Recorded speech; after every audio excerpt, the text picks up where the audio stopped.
Hoy, saan ka pupunta? Papasok na po sa school. Sabado talaga ngayon, walang klase. Gagawa po pala kami ng project. Project.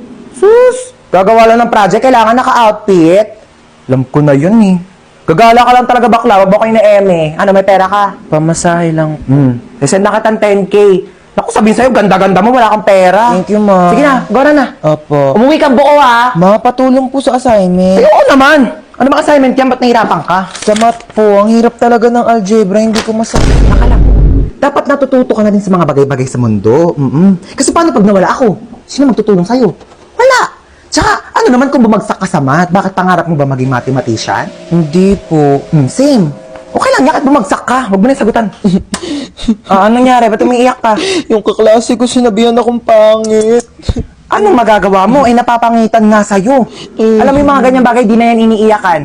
Tapos sabi niya, mana daw ako sa nanay ko.